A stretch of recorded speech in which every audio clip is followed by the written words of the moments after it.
आप देख रहे हैं केसी सामुता यूट्यूब चैनल और आज हम आपके लिए किताब घर के पिटारे में एक ख़ास किताब लेकर आए हैं और जिस किताब का शीर्षक है किसान का कूड़ा।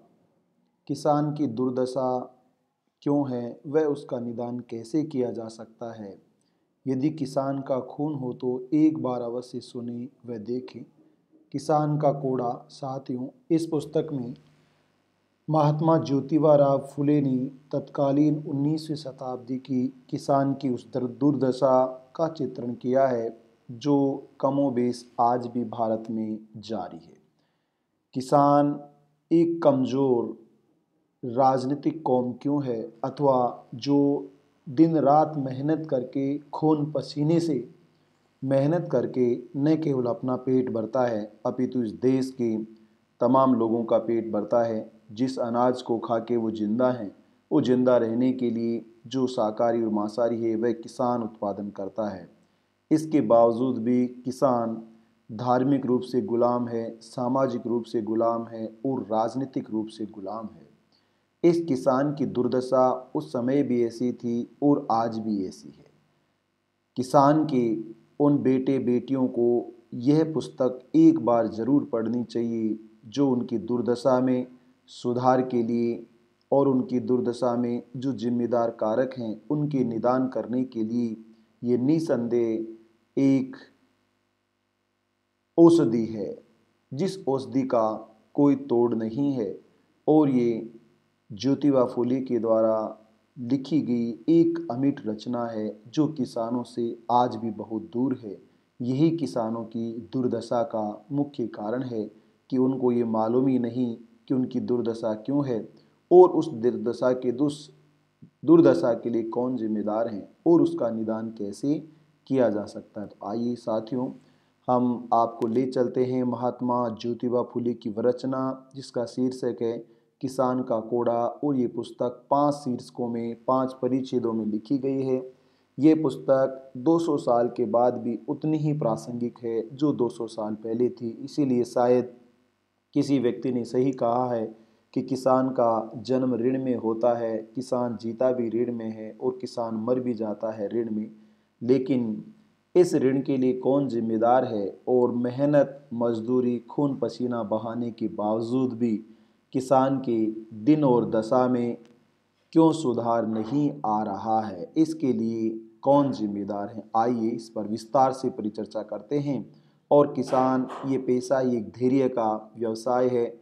खेती में सब कुछ पैसा पहले लगता है और आमदनी होगी या नहीं होगी ये बात का विषय है। तो इसी के साथ ये पुस्तक भी आपसे जो देख रहे हैं सुन रहे हैं एक धैर्य मांगती है कि पहले आपको किसान के जितना उतना ही धैर्यवान होना पड़ेगा। खुले आसमान के नीचे अपनी फसल पकानी पड़ेगी। न जाने कब राम और राज्य दोनों रूठ जाएं और किसान की दशा दुर्दशा में बदल जाए। तो ये उन किसानों के लिए जो आज भी खेती और किसानी से बागवानी से जुड़े हुए हैं, वो किसान जो ज़मीन से, वो किसान जो समुद्र से, जो किसान पहाड़ों से, वह अनाज, वह जड़ी बूटी, वह खान पान, वो मांसाहारी खाद्यान्न उत्पन्न करता है जिनकी वजह से ये लोग जिंदा हैं। तो आइए विस्तार से इस पर परिचर्चा करते हैं।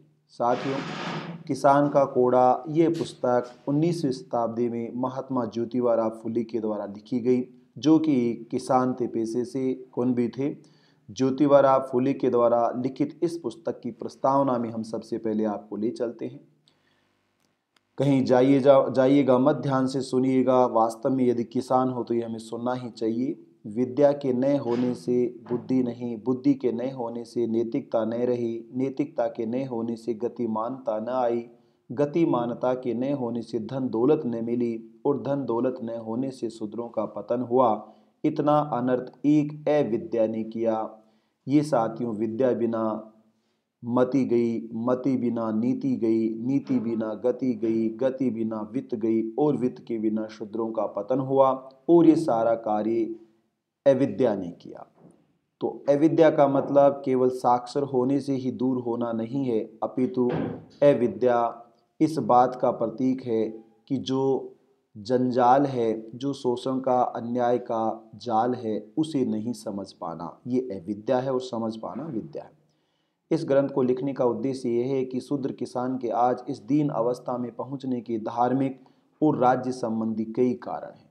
उन तमाम कारणों में से कुछ कारणों का विश्लेषण करने के उद्देश्य से ही मैंने इस ग्रंथ को लिखा है। शूद्र किसान नकली और जुल्मी धर्म की मदद से सभी सरकारी विभागों में ब्राह्मण कर्मचारियों का वर्चस्व होने की वजह से भट्ट भिक्षुओं का द्वारा ब्राह्मण पंडित और सरकारी यूरोपियन कर्मचारी की ऐशो आरामी होने की वजह से ब्राह्मण कर्मचारियों द्वारा सताए जाते हैं। इस ग्रंथ के अध्ययन से उनको उस शोषण से अपना बचाव करने की क्षमता प्राप्त होगी। यह मेरा उद्देश्य है। इसलिए इस ग्रंथ का नाम भी किसान का कोड़ा सीतक याचा आसूड रखा गया है। साथियों, किसानों की दुर्दशा क्यों है, उस दुर्दशा का निदान क्या हो सकता है, ये ज्योतिबा फुले ने 200 साल पहले बताया। आज भी 90% किसानों को ये मालूम ही नहीं है कि आखिरकार ज्योतिबा फुले ने किसान के कोड़े में, और किसानों की वो औलादें जो आजकल MA BEd और नौकरी पेशा हैं, उनको भी नहीं मालूम कि ये किसान का कोड़ा क्या है। इसलिए मैं आपके लिए ये पुस्तक लेकर आया हूँ जो ज्योतिबा फुले ने साफ कह दिया है कि क्यों इस किताब को उन्होंने लिखा है। पाठक दोस्तों, आज के किसानों में 3 प्रकार के किसान दिखाई देते हैं: केवल किसान या कुनबी, माली और धनगर। अब ये 3 प्रकार के भेद होने के कारणों को खोजने से पता चलता है कि प्रारंभ में जो लोग केवल कृषि पर अपना जीवन चलाते रहते थे वे कुलवाड़ी या कुनबी हुए। जो लोग अपना कृषि का काम संभाल करके बागवानी करने लगे वे माली हुए, और जो लोग दोनों प्रकार के काम करके भेड़ बकरियों के झुंड पालने लगे वे धनगर या गडेरिया हो गए। इस तरह अलग अलग काम के आधार पर ये प्रकार हुए होंगे, किंतु अब ये 3 अलग अलग जाति मानी जाती है। इनमें आज आपस में बेटी व्यवहार नहीं होता, लेकिन पहले रोटी व्यवहार आदि होता था। इससे ये सिद्ध होता है कि कुनबी, माली और धनगर पहले एक ही शूद्र किसान जाति के होने चाहिए। अब आगे इन तीनों जातियों के लोग अपना मूल किसानी धंधा मजबूरन छोड़कर पेट के खातिर तरह तरह के व्यवसाय करने लगे। जिनके पास कुछ समय है वे अपनी खेती की देखभाल करते हैं, और अधिकांश अक्सरहीन, अनपढ़, भोले भाले, भूखे कंगाल, नंग धड़ंग, लेकिन आज भी वे किसान ही हैं। ये साथियों, किसान को आज भी आप देख सकते हो, वह आपको ऐसी ही हालत में मिलेगा। जिनको अब किसी प्रकार का सहारा नहीं, वे किसान देश छोड़कर जहां जीविकोपार्जन हो सके वहां जा रहे हैं। उनमें से कुछ लोग घास बेच रहे हैं, यानी कि खेती किसानी को छोड़कर किसानों की औलादें क्या कर रही हैं। कोई लकड़ियां बेच रहा है, कोई कपड़ा बेच रहा है। इसी तरह कुछ लोग ठेकेदारी और कुछ लोग क्लर्क आदि की नौकरियां करके अंत में पेंशन लेकर मौज कर रहे हैं।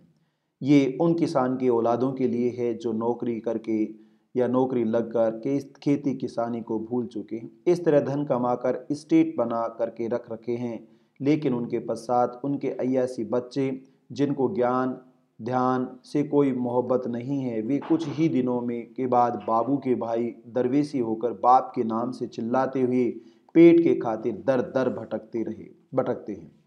कईयों के पूर्वजों ने सिपाहीगिरी और चतुराई के बल पर जागीरदारी, इनाम आदि कमाए, और कुछ लोग सिंधे होलकरों के तरह परजती राजा हो गए। लेकिन आज उनके वंशज अज्ञानी अनपढ़ होने की वजह से अपनी जागीरदारी इनाम गिरवी रखकर या बेचकर आज कर्जदार हो रहे हैं। किसान जमीन बेच रहे हैं। कुछ लोग तो अनाज के लिए भी मोहताज हो गए हैं। अधिकांश इनामदारों को, जागीरदारों को यह भी मालूम नहीं कि उनके पूर्वजों ने किस किस तरह का पराक्रम किया है, किस किस प्रकार की मुसीबतों को सहा है। ये बातें उनके ध्यान में भी नहीं आती। वे लोग बाप की कमाई पर मौज मस्ती करके अनपढ़ होने की वजह से दुष्ट और लूचे लफंगों की संगत में फंसकर रात दिन ऐशो आराम और नशे में बेहोश रहते हैं।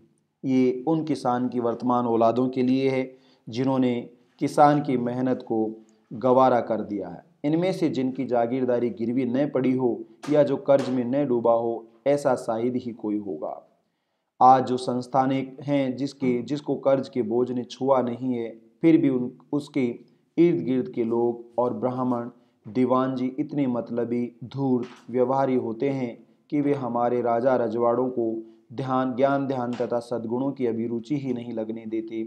इस वजह से अपने सही वैभव के स्वरूप को पहचानते नहीं, बल्कि अपने पूर्वजों ने केवल हमारे मजा मौज के लिए ही राज्य प्राप्त किया है ऐसा मानकर धर्म की वजह से अंधे हुए। राज शासन स्वतंत्र रूप से चलाने की सामर्थ्य न होने की वजह से केवल किस्मत पर बल देकर ब्राह्मण दीवान जी पर सौंप देते हैं। उन्हीं की सलाह को अंतिम मानकर चलते हैं। उन्हीं की सलाह पर दिन में गोदान और रात में प्रजोत्पादन करते हुए स्वस्थ रहते हैं। ऐसे राजा रजवाड़ों के हाथ से अपने शुद्र जाति बंधुओं या कल्याण संभव हो सकता है, लेकिन उनके मन में जो विचार कभी भी आया नहीं, और जब तक ब्राह्मणों मम देवतय ये पागलपन उनके दिलो दिमाग से नहीं निकलता नहीं, तब तक कितनी भी माथापच्ची की जाए वह निरर्थक ही होगी। फिर भी किसी ने उस तरह करने का प्रयास किया तो बचपन से मन पर जो संस्कार मूल पकड़ चुके हैं, उस मतलबी धर्म के विरुद्ध चार बातें सुनकर उस पर विचार करने की बात उनको कैसे जचेगी। उनके करीब के दीवान पहले ही ऐसे निस्वार्थ और जनहितकारी को चलने नहीं देंगे। ऐसी स्थिति में हिम्मत करके किसी ने मुझे मौका दिया तो मैं बड़ी खुशी के साथ अपनी क्षमता के अनुसार अपने विचार उनके सामने रखूंगा। खैर, दुनिया के तमाम देशों का इतिहास एक दूसरे से तुलना करके देखने पर यह निश्चित रूप से दिखाई देगा कि हिंदुस्तान के अज्ञानी, अनपढ़, भोले भाले शूद्र किसानों की स्थिति अन्य देशों के किसानों से बदतर है, पशु से भी बुरी स्थिति में पहुंची है। ये ग्रंथ कई अंग्रेजी, संस्कृत और प्राकृत ग्रंथ तथा आज के अज्ञानी शूद्र अति शूद्र जो दयनीय माली हालत है उसके आधार पर लिखा गया है। ये कहने की आवश्यकता नहीं है कि इस तरह की सहायता के बगैर इस ग्रंथ को लिखना संभव नहीं था। इस ग्रंथ में मैंने जो कुछ अपनी अल्प समझ से खोज करके लिखा है, उसमें हमारे विद्वान और जानकार पाठकों के ध्यान में जो जो गलतियां आएंगी उसके लिए मुझे क्षमा करेंगे और सामर्थ्य भाव को स्वीकार करना चाहिए, यही मेरी उनसे विनती रहेगी। इसी प्रकार इस किताब को पढ़ते समय उनको कोई भी अंश अयोग्य, असत्य दिखाई दे या इस ग्रंथ के समर्थन में यदि उनको कुछ ग्रंथागार आदि सुझाना हो तो इस संबंध में उन्हें हमें अखबार के द्वारा सूचित करना चाहिए। मतलब उनके प्रति कृतज्ञता व्यक्त की जाएगी और दूसरे संस्करण के समय उनकी सूचनाओं पर उचित विचार किया जाएगा। श्रीमंत सरकार गायकवाड़, सेना खास खेल, शमशेर बहादुर, सयाजीराव महाराज, इन्होंने जब मैं बड़ौदा गया था उस समय अपने राजनीतिक कामों के मौलिक समय से कुछ समय निकाल कर बड़े उत्साह और स्नेहभाव से मेरे द्वारा पढ़े गए इस ग्रंथ को पूरे ध्यान से सुना।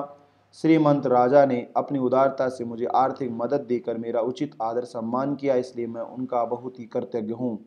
पूना, मुंबई, ठाना, जुन्नर, ओतूर, हाडपसर, वंगनी, मालिका, कुरुल आदि गांव के शुद्र गृहस्थों ने कई बार इस ग्रंथ को मेरे मुंह से सुना और इस ग्रंथ में लिखी हुई हकीकत को सही स्वीकारते हुए इस संबंध में उन्होंने अपने दस्तखत की चिट्ठियां भी मुझे भेजी। ये साथियों ज्योतिबा फुले ने इस ग्रंथ में प्रस्तावना में लिखा। आइए अब इस ग्रंथ पर धैर्य के साथ, इत्मीनान के साथ विचार करें।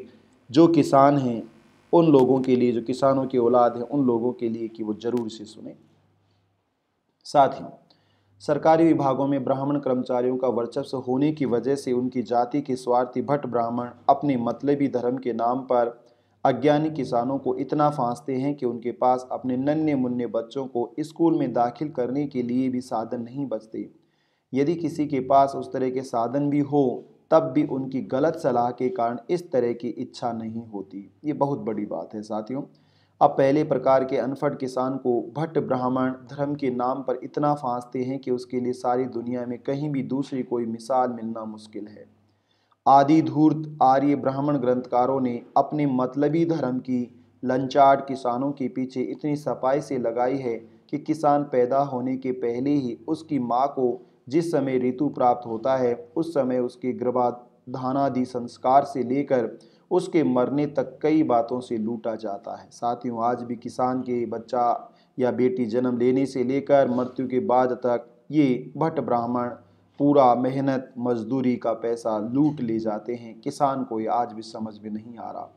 इतना ही नहीं, उसके मरने के पश्चात उसके बच्चों को श्राद्ध के नाम पर धर्म के बोझ को सहना ही पड़ता है, क्योंकि किसानों की औरतों को ऋतु प्राप्त होते ही भट्ट ब्राह्मण जाप अनुष्ठान और उसके बहाने ब्राह्मण भोज के नाम पर उनसे धन हड़प लेते हैं। साथियों, दिन रात मेहनत करके यदि ऐसे धन लुटाया जाएगा, किसान की दुर्दशा नहीं होगी तो सुदशा कैसे होगी। और सादर के साथ ब्राह्मण भोजन लेते समय भट्ट ब्राह्मण अपने रिश्तेदारों, दोस्त मित्रों के साथ घी रोटियों और दक्षिणा के लिए इतनी धांधली मचा देते हैं कि बचे खुचे अनाज में से उस बेचारे अनपढ़ किसान को पेट भर चटनी रोटी भी नसीब नहीं होती। साथियों, ये केवल ये नहीं है कि 200 साल पहले की बात है। अगर वास्तव में आज भी आप सीमांत किसानों के पास जाकर देखोगे, व्यवहार में तो आपकी अगर आत्मा जिंदा है तो वह कूट कूट कर गला फाड़ फाड़ कर रोएगी। ऋतु शांति के बहाने भट्ट ब्राह्मणों की पेट पूजा हो जाती है। फिर उनके हाथ पर दक्षिणा आते ही वे किसानों को आशीर्वाद देते हैं। फिर वे उनकी औरतों को शनिवार या चतुर्थी के व्रत रखने चाहिए, इस तरह का उपदेश करते हुए घर घर घूमते हैं। कितना निर्लज और नीचता और बर्बरता का कार्य है कि बेचारा किसान रात दिन मेहनत करता है, उसकी मेहनत को ऐसे हड़प लिया जाता है। बाद में ब्राह्मण हर शनिवार और चतुर्थी को किसानों की औरतों की ओर से रुई के पत्तों की माला मारुति के गले में पहनवा कर घास की जुड़ियां गणपति के माथे पर लाद करके दान दक्षिणा खुद ले लेते हैं। बाद में कभी कभी संधान प्राप्त हुआ तो सदर के व्रत पूरे करने का बहाना बनाकर किसानों से छोटे बड़े ब्राह्मण भोज ले लेते हैं। इस दरमियान किसानों की औरतें प्रकृति के नियमानुसार गर्भधारणी हुई तो भट्ट ब्राह्मणों ने किसानों की ओर से मूजी ब्राह्मण भगाने के लिए गर्भधारण के पूर्व जो मिन्नत की थी, इसके लिए वे किसानों से बड़ी सहजता से ऐंठ लेते हैं। किसानों की औरतों के प्रसूत होने के पहले ब्राह्मण पंडित उनके घर में दिन रात चक्कर काटते रहते हैं। उनसे लाड लडाकर यजमानपन का रिश्ता स्थापित कर लेते हैं। उनसे उस मिन्नत को पूरा करवा लेते हैं। फिर किसानों की औरतों को पुत्र की प्राप्ति होते ही भट्ट ब्राह्मणों की धन रेखा प्रसन्न हो जाती है। वे इस प्रकार के सबसे पहले मुखिया उपाध्याय किसानों के घर जाते हैं। वे उनके घर की अनफड स्त्रियों से बच्चों का जन्म समय पूछते हैं। फिर जिस जिस राशि को जितने ज़्यादा बुरे ग्रह जकड़ते हैं, उस तरह की राशियां तय करके उनके बच्चों की जन्म पत्रिकाएं बनाते हैं।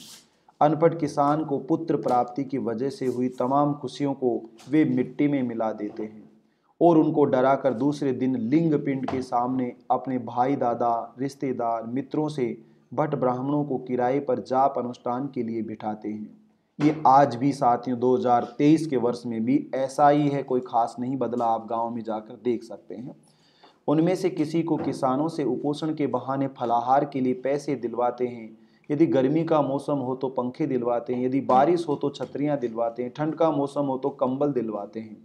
इसके अलावा उपाध्याय का बस चला तो पूजा के बहाने किसानों से तेल, चावल, नारियल, खारिक, सुपारी, घी, दूध, शक्कर, फल, सब्जी ऐसी चीज़ें हड़पने में वो आज भी कोई कसर नहीं छोड़ते। किसानों के दिल और दिमाग पर मूर्ति पूजा का आकर्षण ज़्यादा बना रहे, इसलिए भट्ट ब्राह्मण जाप अनुष्ठान और गणेश जी की मूर्ति स्थापना का नाटक शुरू करते हैं। वे इसकी समाप्ति तक अपनी दाढ़ी मूछें बढ़ाते हैं, कुछ फलाहार पर रहते हैं। इस तरह भट्ट ब्राह्मण कई प्रकार के खट्टी मीठी भोग लगाते हैं और जाप अनुष्ठान समाप्त होने तक किसानों से काफ़ी चीज़ें हड़प लेते हैं। अंत में समाप्ति करवाते समय वे अनपढ़ किसानों से ब्राह्मण भोज के साथ उचित दक्षिणा प्राप्त करने के लिए किस प्रकार की धींगा मस्ती करते हैं, ये हर गांव के बच्चे बच्चे को मालूम है। आर्यभट्ट ब्राह्मण अपने संस्कृत स्कूलों में शूद्र किसानों के बच्चों को लेते नहीं, किंतु वे शूद्र किसानों से कुछ एक बच्चों को अपने प्राकृतिक मराठी स्कूलों में लेते हैं। उनसे हर महीने के वेतन के अलावा हर अमावस्या को, हर पूर्णिमा को फीस, त्योहारों का सीधा, दक्षिणा और बच्चों के खाने के लिए लाए हुए चबेने में से चौथाई ले लेते हैं। लेकिन उनको जुड़वा अक्षर, अंक गणित, मोटा अक्षर ज्ञान, भाकड़ पुराण के बारे में प्राकृत श्लोक और कुछ कविता पढ़ा देते हैं। उनको कलगी या तुरा तमाशे की लबनी पढ़ा करके तमाशे में सवाल जवाब करने के ज्ञान पढ़ा देते हैं। उनको अपने घर के हिसाब किताब कागजात रखने लायक भी ज्ञान नहीं देते। फिर उनका मामलेदार कचहरियों में प्रवेश पाकर कलरकी का काम करना भी मुश्किल। साथियों, किसानों के बच्चों की शादी का रिश्ता तय करते समय ब्राह्मण जोशी हाथ में पंचांग लेकर उनके घर जाते हैं या किसान उनके घर जाते हैं, आज भी ऐसा ही है। फिर अपने सामने राशि चक्र लगवाकर उनसे लड़के लड़कियों के नाम पूछते हैं। वे मन में अपने स्वार्थ का संकल्प रचाकर बड़ी चतुराई से अंगूठे के छोर अंगुलियों को जोड़कर नचाकर किसी भी अहित ग्रह को उनकी राशि के साथ जोड़ देते हैं। फिर उस ग्रह की शांति के लिए, जाप अनुष्ठान की स्थापना के लिए, उसके विसर्जन के लिए कुछ धन किसानों से ऐंठ लेते हैं। बाद आज भी किसान के बेटे बेटियों की यही हालत है, इसीलिए किसान की दुर्दशा है। दुर्दशा नहीं हो तो सुदशा कैसे होगी। बाद में किसान के बच्चे की शादी का मुहूर्त तय करते समय दुल्हन के घर में कपड़े की चौपरत पर चावल से चौकोना चौक तैयार करते हैं। उस पर लड़का और लड़की के पिता को बैठा करके उनके सामने खोबरा, खारिक, हल्दी के छोटे छोटे टुकड़ों का ढेर लगाते हैं। फिर वे लोग हल्दी, कुमकुम और अक्षत मांगकर लड़का और लड़की की उम्र, रंग, गुण आदि किसी बात की कुछ भी परवाह न करते हुए आवश्यक सुपारी से गणपति महाराज को स्थापित करके समरयापी की गड़बड़ी में किसानों से ढेर सारा धन ऐंठते और कागज की टुकड़ी पर मुहूर्त की तिथि लिख देते और उस पर हल्दी, कुमकुम की छोटी सी बिंदी लगाकर, लेप लगाकर उस टुकड़े को दोनों के हाथ में दे देते। बाद में वहां के सारे सामान, रुपए, पैसे, साथ चौके के चावल अपने दुपट्टे में बांध करके गणपति के रूप में स्थापित सुपारी को भी घर में फोड़ करके खाने के लिए ले जाते हैं। धोती की मुर्री में बांधकर निकल जाते हैं। शादी के पहले हनुमान के मंदिर में दुल्हन के कपड़े दूल्हे को देते समय भट्ट ब्राह्मण आना दो आना मुर्री में दबा करके पान बीड़ा पगड़ी में छुपा लेते हैं। फिर दुल्हन के मंडप में दूल्हा पहुंचने के बाद विवाह वेदी के सामने उन दोनों के पांव के नीचे जरा से गेहूं डाल करके उन्हें सामने आमने सामने खड़ा करते हैं। फिर दुल्हा दुल्हन के मामा के हाथ में नंगी तलवार देकर उन्हें उनका संरक्षक बनाते हैं। फिर वहां इकट्ठा हुए लोगों में से अनोखे किसी आदमी का दुपट्टा ले लेते हैं। उस पर हल्दी कुमकुम के आड़े टेढ़े पट्टे खींच करके दुल्हा और दुल्हन के बीच पर्दा खड़ा करके बारी बारी से कोई कल्याण राग में, कोई भैरवी राग में श्लोक और आर्या छंद के साथ सुमंगल कहकर वे अज्ञानी किसानों के बाल बच्चों के शादी ब्याह लगाते हैं। जो संस्कृत आज भी शादी ब्याह में किसान के पढ़े लिखे बच्चों को और बेटियों को समझ में नहीं आता कि पंडित जी कह क्या रहे हैं, पर पंडित जी के एक एक शब्द के अनुसार वो काम करते हैं। फिर दुर्दशा न हो तो सुदशा कैसे होगी। कई मालदार माली कुंबियों की शादी में उनके भाई बंद, समधी और मेहमानों को बिना परवाह किए नवागत ब्राह्मण दक्षिणा के गोद में सोल रख करके बड़े नखरे में तकिया टेक कर बैठ जाते हैं। मंडप में इतनी गड़बड़ी मचाते हैं कि दुल्हा दुल्हन के पिता को निमंत्रित करके लाए हुए लोगों का स्वागत कर उनको पान बीड़ा देने के लिए भी फुर्सत नहीं मिलती। ऐसे निर्लज उपद्रवी भिखारी अन्य किसी देश में या जाति में क्या मिल पाएंगे। फिर शादी संपन्न कराने वाले भट्ट जी पुरोहित दुल्हा दुल्हन को नीचे आमने सामने बिठा करके उनके आगे तरह तरह की विधि करते हैं। बार बार दक्षिणा समर्यापी स्वाहा कहते हैं। कहते कहते अंत में थोड़ी सी लकड़ियां इकट्ठा करके उनको जला देते हैं। उनमें घी आदि चीजें डाल करके दुल्हा दुल्हन को लज्जा होम के बहाने तेज धुआं देकर उनके अज्ञानी बाप से आखिरी की बहुत बड़ी सीधा और दक्षिणा लेकर घर चले जाते हैं। शादी के बाद चौथे दिन एक दो हेकड़ किसानों को साथ में लेकर दुल्हा दुल्हन के पिता से मन चाहे पैसे ऐंठ लेते हैं। उसी तरह उनसे मंडप उजाड़ने के भी पैसे वसूलते हैं। उनमें से कुछ संपन्न किसानों को कर्ण आदि दानी लोगों की उपमा देकर उनके सामने तरह तरह के मोहित नखरे करके उनको इतना उत्तेजित करते हैं कि शादी के आखिरी में उसके घर में बड़ी बड़ी सभाएं भरवा कर उसमें सभी वैदिक शास्त्री पुराणिक कथा पाठक भिक्षुक भट्ट ब्राह्मणों में फर्क किए बगैर किसानों से दक्षिणा हड़प करके अपने अपने घर चले जाते हैं। उनमें से कई गुलहोशी ब्राह्मण इस बात की भी जानकारी प्राप्त कर लेते हैं कि रात्रि में मंडप में नाच गाना है या नहीं।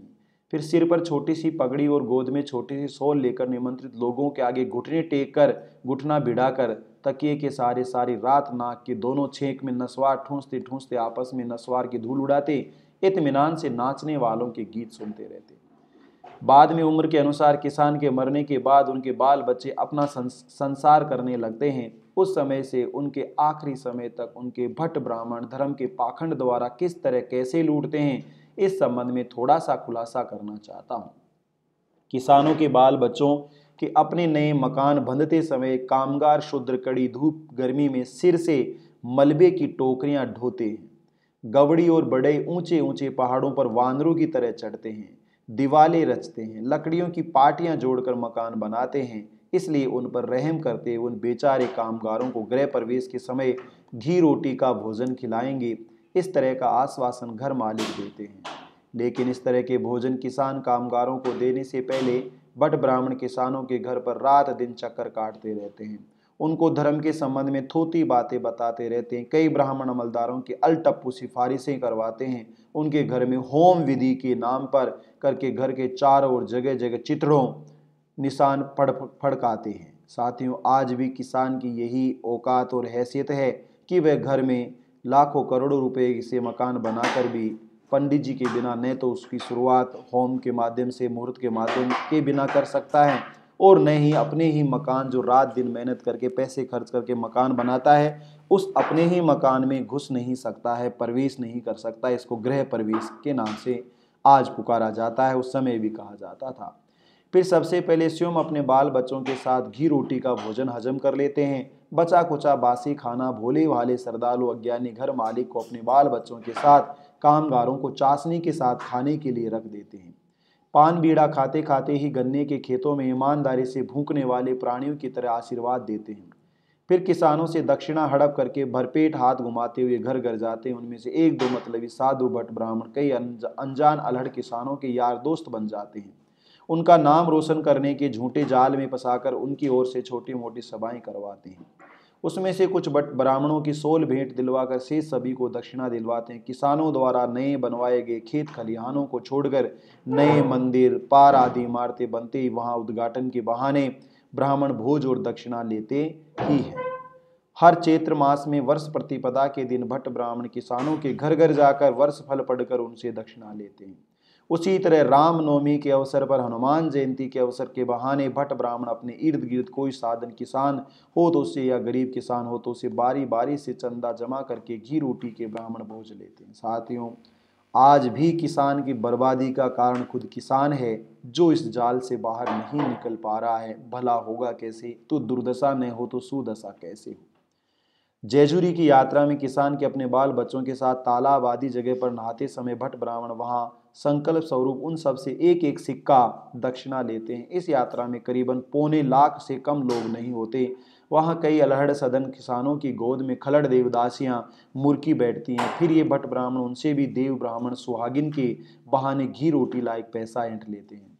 इसके अलावा किसानों के भंडार भोज की खंडोबा के सामने उधेड़ने के लिए खरीद करते समय भट्ट ब्राह्मण दुकानदार के साथ अंदर से सौदेबाजी करके उनको काफी लूटते हैं। हर आषाढ़ी के माह में एकादशी को भट्ट ब्राह्मण सीधा देने की सामर्थ्य न रखने वाले कंगाल किसानों से भी करीबन एक सिक्का दक्षिणा में लेते हैं। पंढरपुर के किसान के अपनी औरतें और बाल बच्चों के साथ चंद्रभागा नदी में स्नान करते समय भट्ट ब्राह्मण नदी के किनारे खड़े होकर संकल्प के रूप में उन सभी से एक एक सिक्का लेते हैं। इस यात्रा में भी करीबन 1 लाख लोग होते हैं। वहां उनमें से कुछ किसानों से 10 सुहागिन ब्राह्मणों को और कुछ किसानों से करीबन 1 सुहागिन ब्राह्मण को घी रोटी का भोजन देने लायक रुपए ऐंठे। जहां बीच घर में अपने घर के लोग परोसे पर बैठे होते हैं, वहां हर किसान है। किसान को अकेले अकेले ले जाते हैं और कहते हैं, ये देखिए आपके सुहागिन ब्राह्मण भोजन के लिए बैठ रहे हैं, उनको कुछ दक्षिणा की इच्छा हो तो दे दीजिए, या उनको दूर से ही नमस्कार करके बाहर जाइए, जिससे कि वे भगवान के नैवेद्य भेज कर भोजन के लिए बैठ सके। इस तरह के ईमानदार धंधे करके पंढरपुर के सैकड़ों ब्राह्मण पंडे भड़वे श्रीमान हो गए। हर श्रावण मास में नाग पंचमी को बिल में घुसने वाले सच्चे नाग की टोकरियां बगल में दबा करके उस बहाने नाग को दूध पिलाओ, नाग दक्षिणा सर्पम यामी कहकर किसानों से पैसा इकट्ठा करते हुए घूमने की भट्ट ब्राह्मणों की खानदानी प्रवृत्ति है, जो आज भी जारी है। वेदू और गडेरियों के अपनादि पर भी वे उन पर नुकसान की भरपाई का कोई दावा किए बगैर केवल पत्थर या कीचड़ के बनाए हुए नागों की पूजा करके अज्ञानी अनपढ़ किसानों से दक्षिणा हड़पते हैं। आज भी साथियों, नाग पंचमी पर आप इसे देख सकते हैं। पूर्णिमा की श्रावणी बहाने महारों की गली में काले धागों की खबर बिना पूछे कई डावाडोल कुनबियों के गले में सफेद धागे की गागा बट्टी जनेऊ पहनाते समय सीधा दक्षिणा हड़प लेते हैं। उसी तरह सभी किसानों के हाथ में राखी के धागे बांध करके उनसे एक एक पैसा दक्षिणा लेते हैं। वध प्रतिपदा को भट्ट ब्राह्मण अधिकांश सघन किसानों की सप्ताह उत्सव कथा की धुन लगाते हैं। उनके गले में वीणा टांग करके उनके सहयोगियों के हाथ में सांझ दे देते हैं। फिर वे सभी मृदंग के ताल पर बारी बारी से रात दिन मिठ बोली गाने गाते गाते नाचते हैं, कूदने फादने लगते हैं, लेकिन स्वयं उनके सामने बड़े ऐंठ में तकिया लगाकर धींगा मस्ती करते। साथियों, यह कौटिल्य यहाँ पर ज्योतिबा फुले के द्वारा उस समय की जो वस्तु स्थिति है उसको बयान किया जा रहा है। फिर गोकुलाष्टमी की रात में हरि विजय का 3रा अध्याय पढ़कर सुनाते हैं। यशोदा की प्रसूति के बारे में चूड़ियों का कारण न बतलाते हुए किसानों से दक्षिणा हड़पते हैं। सुबह के समय झूले के बहाने किसानों से खर्च से बनवाया गया घी रोटी का भोजन खुद पहले खा लेते हैं। बचा कुचा भोजन किसानों के साथ इन ताल पर कूदने वालों के लिए रखकर अपने घर निकल जाते हैं। अंत में श्रावण माह के आखिरी सोमवार को भट्ट ब्राह्मण अधिकांश भोले वाले अज्ञानी किसानों से घी रोटी कम से कम एक सुहागिन ब्राह्मण भोजन करवाने के पीछे पड़ जाते हैं। उसके लिए पर्याप्त सामग्री ले लेते हैं। पहले प्रारंभ में शूद्रों में जनेऊ पहनने का रिवाज नहीं था। गागा भट्ट ने शिवाजी राजा से सोनता दान लेकर उनको जनेऊ पहनाया। उस समय रिवाज पड़ा। ये राखी सुत की होती है, 1 पैसे की करीबन 25 मिलती है। वे अपनी औरतें बाल बच्चों के साथ खा पीकर शांत हो जाने के बाद प्रसाद स्वरूप 1-2 पूरन पूरी और भात का ढेला किसी की पतल पर डाल करके दूर से किसानों को देकर सावधान करते हैं। हर भाद्र माह के माह में भट्ट ब्राह्मण हर तालिका के बहाने छोटी बड़ी किसान औरतों के 1-1, 2-2 पैसे हथियाते हैं। गणेश चतुर्थी को किसानों के घर में गणपति के सामने तालियां बजाकर आरती गाने के बदले में कुछ दक्षिणा लेते हैं। ऋषि पंचमी को विधवा किसान औरतों को पानी के गड्ढे में डुबकियां मारने के लिए मजबूर करते हैं और भट्ट ब्राह्मण किसानों की जान पर गणपति के नाम पर दिन में मोदक के साथ घी रोटी का भोजन पा लेते हैं। फिर ऊपरी तौर पर कीर्तन सुनने का भाव दिखाकर अंदर से रात भर बदनाम नर्तकी की सूरत की ओर से और सारा ध्यान लगाकर उसके सुरीले गाने सुनने में मशगूल हो जाते। इसलिए किसानों के घर की कुंवारी गोरी चेहरे की ओर नजर उठा करके देखते रहे। चतुर्दशी को अनंत के निमित्त किसानों से सीधा दक्षिणा लेते हैं। पितृपक्ष में भट्ट ब्राह्मण सभी किसानों के घर भिखारवाड़ा खड़ा कर देते हैं। वे उनके पीछे इतने हाथ धोकर लग जाते हैं कि उनकी मेहनत मजदूरी करने वाली दुर्बल अपाहिज निराधार विधवा औरतों से गणपति के नाम पर सीधा दक्षिणा और कुंबड़े की चीरी ले जाते हैं। अपने पांव पर उनका माथा टिकवाए बगैर उनको मुक्त नहीं करते हैं। फिर वहां भोंसले, गायकवाड़, सिंधे और होलकर आदि के बारे में कहना ही क्या है।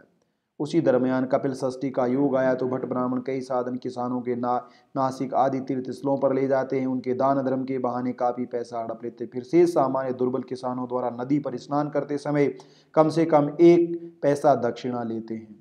आखिर में अमावस्या के दिन भट्ट ब्राह्मण सीधा दक्षिणा के लालच से किसानों के बैलों के पारों की पूजा करते हैं, पांवों की पूजा करते हैं। विजयदशमी को घोड़े और कचनार के पेड़ की पूजा के निमित्त किसानों से दक्षिणा मांगते और यदि उनका बस चला तो कोजाकर को किसानों के दूध पर झपट मारते हैं। अमावस्या के दिन लक्ष्मी पूजा और इस पूजन के लिए किसानों से लाई बतासा समय दक्षिणा लेते। हर कार्तिक माह में बलि प्रतिप्रदा से भट्ट ब्राह्मण महार मातंगों की तरह हाथ में प्रजांति लेकर किसानों की प्रशंसा करते करते अला बला जावे और बलि राकार आ जावे ये मूल सही आशीर्वाद लेते और किसानों की बख्शीश न मांगते हुए हाथ पर सौल रखकर यजमान का रिश्ता लगाकर किसानों की घर घर दक्षिणा मांगते फिरते। साथियों, आज भी ऐसा ही है। उन्होंने कुछ कुछ तरीका बदल दिया है। यजमान ये बहुत बड़ा शब्द है जो आज भी आपको ब्राह्मणों की कमाई का लूटने का सबसे बड़ा आधार है। आलंदी की यात्रा में किसान जब अपने परिवार के साथ स्नान करते रहते हैं तब भट्ट ब्राह्मण उन सभी के सामने संकल्प रूप में 1-1 पैसा दक्षिणा लेते हैं। बाद में द्वादश देव ब्राह्मण सुहागन के निमित्त आज भी रामायण पाठ और हनुमान चालीसा पाठ, हरिद्वार और यात्रा और कावड़ के नाम पर भट्ट ब्राह्मणों के द्वारा किसानों का खून पसीने की मेहनत कमाई को लूटा जाता है। इसके अलावा भूंवर गांव के अज्ञानी किसानों की पखवाड़ी की सवारी में उलझाकर सबसे साल भर द्वादश को बारी बारी से घी रोटी का ब्राह्मण भोज वसूल करते हैं। साथियों, ये कहानियां सुना सुना के लोगों से पैसा लूटते रहते हैं। किसानों के पंचों द्वारा जबरदस्ती आरोपी बनाकर किसानों की मुनादी करवाकर दोष मुक्ति के नाम पर कम नंगा कर देते हैं, पता नहीं चलता।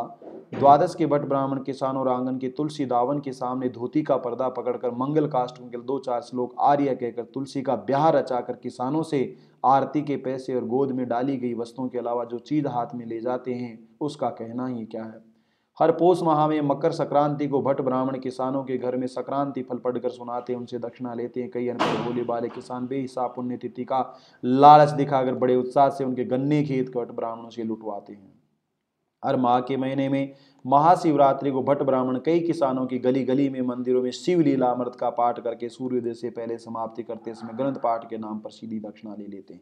हर फागुन के महीने में होली पूजन के किसानों के पास पैसा नहीं रहता, फिर भी भट्ट ब्राह्मण उनका दक्षिणा के बगैर उनके बदन पर धूल मिट्टी डालने की अनुमति नहीं दी। साथियों, चैत्र माह जो उनका है और फागुन माह पूरे 12 महीने उनके पास कुछ ना कुछ किसान को बर्बाद करने का तरीका है और किसान को ये समझ में आता नहीं है। उक्त सदर हर वर्ष आने वाले त्योहारों के अलावा बीच बीच में कभी चंद्र ग्रहण आ गया, कभी सूर्य ग्रहण आ गया, कभी ग्रहों के परिवर्तन की दशा खराब हो गई, इसलिए वो किसान से कुछ ना कुछ लेट लूट जाते, कभी कभी भीख मांगते घूमते। इसके अलावा किसानों के मन पर हिंदू धर्म के मजबूत बोझ लाद करके कफलक कर बनकर उनके पिछलगू बनाने के लिए भट्ट ब्राह्मण किसानों के घरों में रात के समय कभी कभी पांडव प्रताप आदि पिंडक पुराणों का पाठ करते हैं और उनसे पगड़ी धोती के अलावा रुपया पैसा भी ऐंठ लेते। पूरी रात हमारे किसानों के घर में बैठकर वो चिल्लाते रहते हैं, भला इससे ज्यादा किसानों की दुर्दशा क्या होगी।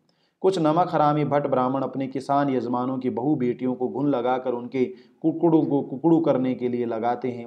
उसमें भी बीच बीच में संधान साध्य हुआ तो भट्ट ब्राह्मण किसानों के घर सत्यनारायण की पूजा करवा के पहले किसानों के घगरे में सवा सेर के करीब रवा, कोरा दूध, असली घी और शक्कर डालकर बनवाए गए प्रसाद को हजम कर लेते हैं। बाद में अपने बाल बच्चों के साथ घी रोटी का भोजन समाप्त करके दक्षिणा ले। वो कहते हैं कि हम आते नहीं बुलाया जाता है। तो किसान को आपने इस तरह से जाल में फैला दिया कि आपको ही बुलाता है, बेचारा घर खुद बनाता है परंतु अपने घर में घुस नहीं पाता है। इतने में किसानों में से कुछ दुर्बल नर नारी नजरअंदाज रह गए हो तो भट्ट पुराणिक उन सभी को किसी फालतू देवल में हर दिन रात में इकट्ठा करके राधा कृष्ण की लीला के संबंध में पुराण सुनने की गुण लगाते हैं। आदमी कमाने चला जाता है, महिलाओं को कथा सुनाते हैं।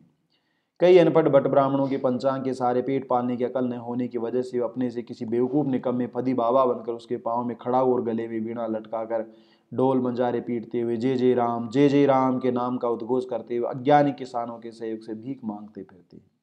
कई भट्ट ब्राह्मण बड़े बड़े मंदिरों के मसाल सभा मंडप में अपने से किसी खूबसूरत जवान को चिंदी बाबा बनाकर उसके हाथ में, जैसे आजकल बागेश्वर धाम, उसके हाथ में तंबूरा ताल देकर फिर सभी उसके पीछे कतार ताल कंबूर के ताल पर बड़े प्रेम से राधा कृष्ण राधा राधा कहते कहते नाचते वाले लड़के की तरह नखरा करके दर्शन के लिए आने जाने वाली सदन विधवाओं को भी अपनी धुन में लगाकर अपने पेट पाल कर बड़े मौज करते हैं।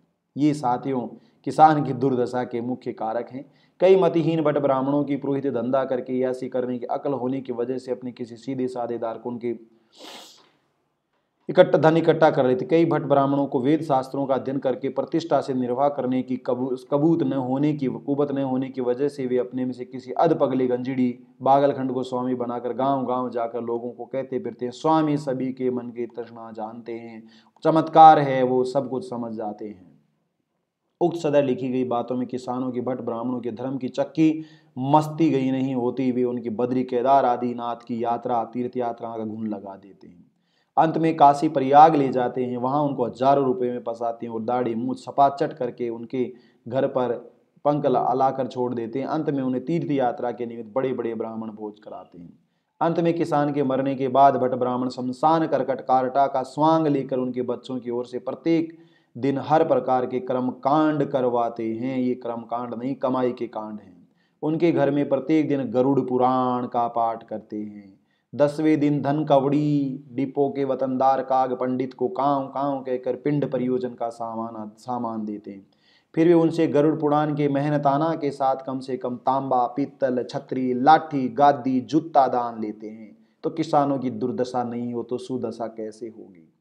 मृतक के श्राद्ध पक्ष को पिंडदान करवाते समय मूर्ख किसानों के क्षमता के अनुसार सीधा और दक्षिणा लेने की परंपरा सालों से उन्होंने कायम कर रखी है। अब बताइए किसान की दुर्दशा नहीं हो तो क्या हो। इसलिए मैंने कहा 200 साल पहले ज्योतिबा फुले ने जो लिखा वो आज भी उतना ही है। तो किसान के पढ़े लिखे बेटों को भी जब मैं कहता हूँ तो मूर्खता से वो गर्दन हिलाते, नहीं नहीं नहीं ये तो चला आ रहा, चलता रहेगा। तो तुम्हारे पूर्वज कर्ज में डूबे हुए थे, तुम भी डूबे ही रहोगे और आने वाले भी डूबे ही रहेंगे, इसमें भी कोई फर्क नहीं है। इसके लिए उन्होंने किसान यजमान से दिल जमाई करके किसी की कारोबारी, किसी को चौधरी, किसी को देशमुख, किसी को पाटिल, किसी मुंह देखी झूठी उपाधियां देकर उनसे भट्ट ब्राह्मण अपने बाल बच्चों के शादी ब्याह के समय केले के पत्तों सहित सब्जी भांजा काटे तोड़ देते हैं और उन पर अपना प्रभाव कायम रखने के लिए अंत में किसी परियोजना में उन सभी को आमंत्रित करके मंडप में लाकर बैठा है। फिर वे लोग सबसे पहले अपनी जाति वालों को भोजन खिलाते हैं। उनके भोजन करके उठने के बाद वहां के सभी पत्तल की जूठन के ढंग से अलग अलग रखकर उनको अपने शुद्र नौकरों की पंक्ति में लाइन में बैठाकर उस सारी जूठन को बड़ी चतुराई से कई तरह से मांगल्य का ढोंग रचाकर दूसरे दूर से ही परोसते हैं। लेकिन सामान्य काले महल के किसानों की व्याभिचारी औरतों के मुंह का चुम्मा लेकर उनके मुंह का रसपान करने में रति भर विधि निषेध नहीं मानते। वे अपने यजमान किसान को इतना नीच मानते हैं कि उन्हें अपने आंगन के हौज और कुएं तक छूने नहीं देते। फिर उनसे रोटी और बेटी व्यवहार का क्या कोई कर सकता है? उक्त महत्वपूर्ण हकीकतों को देखते हुए कुछ लोग ऐसी शंका उपस्थित कर सकते हैं कि किसान लोग आज तक इतने अज्ञानी रहकर क्यों और कैसे बट ब्राह्मणों द्वारा लूटे जा रहे हैं। ये सबसे बड़ी बात है साथियों।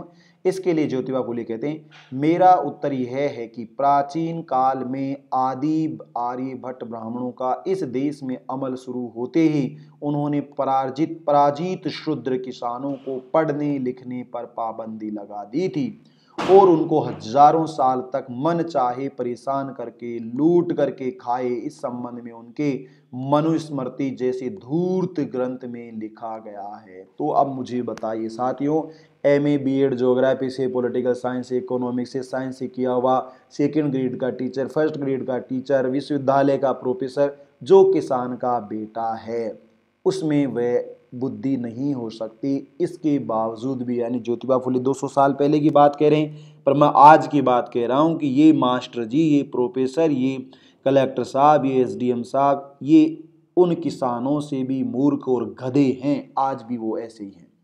बाद में कुछ समय बीतने के बाद 4 निष्पक्ष पवित्र विद्वानों को इस ब्रह्म षड्यंत्र के बारे में पता चला तो उन्होंने बौद्ध धर्म की स्थापना की और आर्य ब्राह्मणों के नकली धर्म की पोल खोल कर रख दी। उन्होंने उत्पीड़ित अज्ञानी शूद्र किसानों को आर्य ब्राह्मणों के जाल से मुक्त करने का अभियान चलाया था। इसी बीच आर्य ब्राह्मणों की अगुवाई करने वाले महाधूर्त शंकराचार्य ने बौद्ध धर्मी सज्जन लोगों के साथ तरह तरह के वितंडा खड़े करके उनको हिंदुस्तान से प्रभावहीन करने का गहरा प्रयास किया। फिर भी बौद्ध धर्म की अच्छाई पर उसका कोई असर नहीं हुआ, बल्कि दिन ब दिन बौद्ध धर्म का विस्तार ही हो रहा था। तब अंत में शंकराचार्य ने तुर्की लोगों का मराठों से मिलाप करा दिया और उनसे तलवार की नोक पर यहाँ के बौद्ध लोगों का विनाश किया।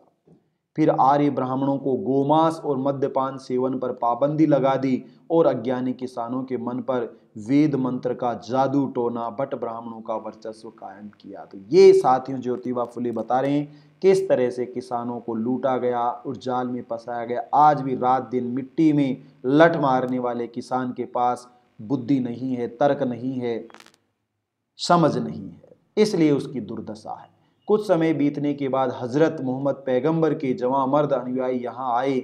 वे आर्य ब्राह्मणों के बनावटी धर्म को और सोरठी सोमनाथ जैसे मंदिरों की मूर्ति को तलवार के वार से तोड़ करके शूद्र किसानों को आर्यों के ब्रह्म दरवाजे से मुक्त करने लगे। ये बहुत बड़ी बात है साथियों, समझने वाली बात है।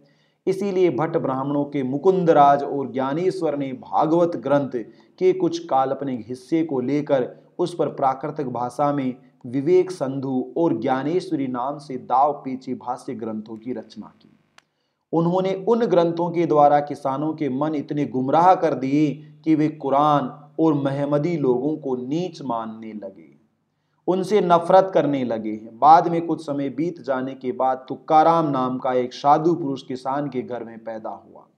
वह किसानों के ही शिवाजी राजा को उपदेश देकर उसके द्वारा भट्ट ब्राह्मणों के बनावटी धर्म का देश निकाला करके किसानों को उनके जाल से मुक्त कर देगा। इस डर की वजह से भट्ट ब्राह्मणों के अटल वेदांती रामदास स्वामी ने महाधूर्त गागा भट्ट के सहयोग से अनपढ़ शिवाजी को गुमराह करने का निश्चय किया। तो शिवाजी जो अनपढ़ थे वो ब्राह्मणों के जाल में, मैंने कहा पढ़े लिखे भी ब्राह्मणों के जाल में है, तो शिवाजी तो अनपढ़ था, मूर्ख था, उसको तो बेवकूफ बनाना बहुत आसान था।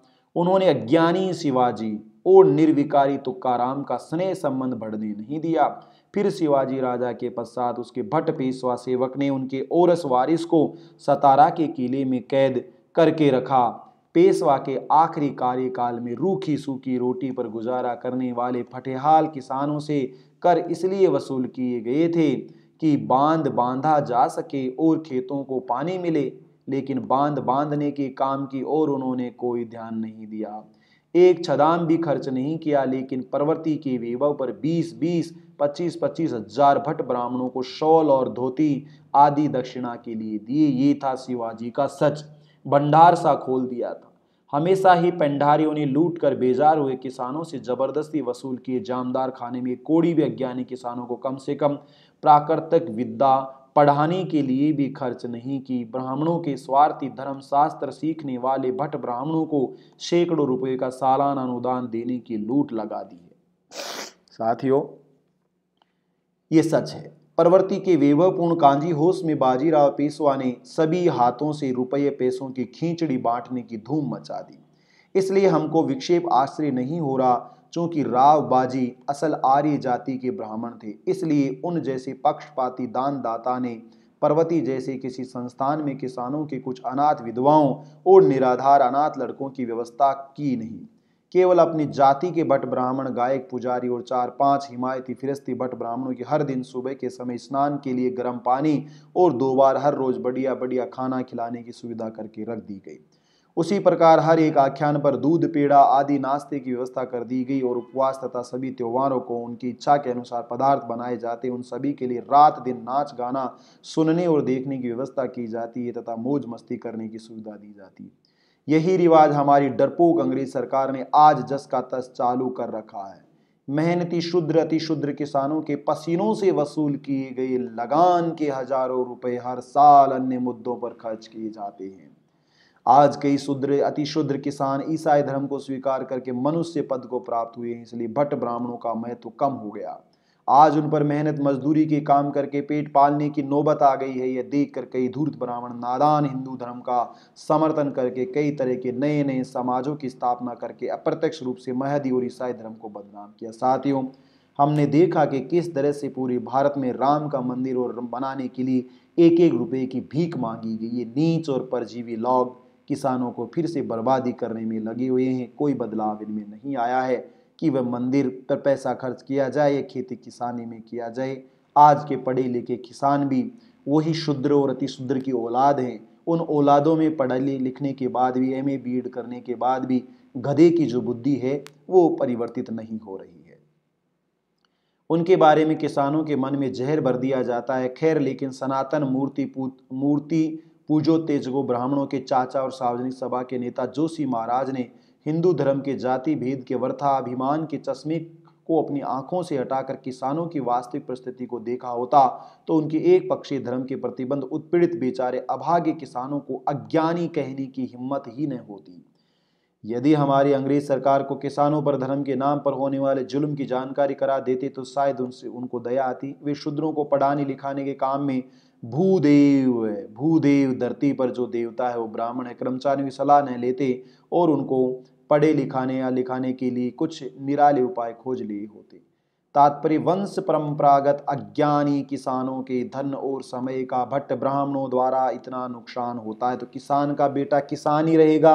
तो किसान अज्ञानी और मूर्ख है तो उसका बेटा भी अज्ञानी और मूर्ख ही होगा, वह विद्वान कैसे होगा। इसलिए किसान का बेटा पढ़ने लिखने के बाद भी आज भी भट्ट ब्राह्मण का गुलाम है, उसके पैरों में नतमस्तक है, सरेंडर कर रखा है उसने। इसके अलावा आर्य भट्ट ऋषियों ने बहुत प्राचीन काल से शूद्र किसानों को ज्ञान ध्यान नहीं करना चाहिए इस तरह की व्यवस्था बनाई, इसलिए अज्ञानी किसानों के मन पर आज भी उसका बोझ बंधा हुआ है।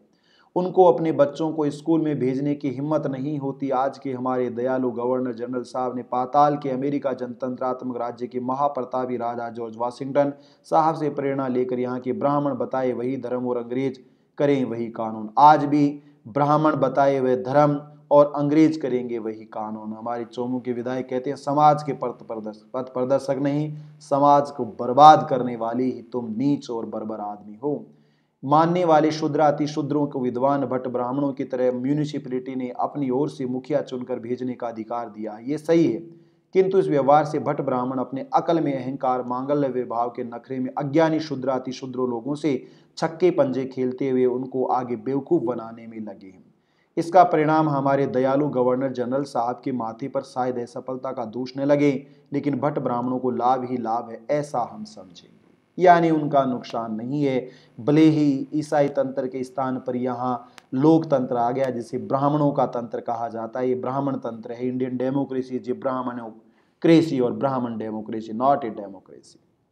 ये साथियों ज्योतिबा फुले की पुस्तक किसान के कोड़े का एक पहला परिच्छेद था जो मैंने आपके सामने रखा है, और उम्मीद है कि किसान की अगर तुम औलाद हो तो तुम्हें कुछ तो समझ में आएगा। आया होगा और इस जंजाल से तुम बाहर निकल पाओगे। साथियों, 5 परिच्छेद हैं और 5 व्याख्यानों के रूप में हम इन पर बातचीत करेंगे। पहला परिच्छेद यही था। दूसरा परिच्छेद परिच्छेद 2 के नाम से है। तो ये एक व्याख्यान में हम एक परिच्छेद के बारे में बात करेंगे ताकि आप बोर नहीं हो और आप समझ भी सको, सुन सको, क्योंकि 5 परिच्छेद सुनने की न तो किसानों में बुद्धि होगी, न धैर्य होगा, न विवेक होगा, क्योंकि इस बुद्धि, धैर्य और विवेक पर हिंदू धर्म का ब्राह्मणों ने पर्दा लगा दिया होगा। इसलिए शायद तुम सुन नहीं पाओ, धैर्य नहीं हो, इतनी बुद्धि नहीं हो, क्योंकि ये दुर्दशा को परिवर्तित करने वाली पुस्तक है। इसका नाम ही किसान का कोड़ा है। तो साथियों, ये किसान की दुर्दशा क्यों है, पहले परिच्छेद में हमने जाना। 5वें परिच्छेद में इसका निदान कैसे होगा वो भी हम जानेंगे। लेकिन अगर किसान का खून हो तो एक बार अवश्य सुने और देखें और उस पर अमल करें। निसंदेह ज्योतिबा फुले कहते हैं कि आपकी दुर्दशा सुदशा में बदल जाएगी। आपकी जो ऋण की दशा है वो दानी में बदल जाएगी। आपके जो संकट हैं पूरे के पूरे समाप्त हो जाएंगे। ये था किताब घर के पिटारे में 19वीं पुस्तक का पहला भाग, जिसे किसान का कोड़ा परिच्छेद 1 के नाम से मैंने प्रस्तुत किया है। मेरी तरफ से सभी किसान भाइयों का और किसान के औलादों का बहुत बहुत धन्यवाद।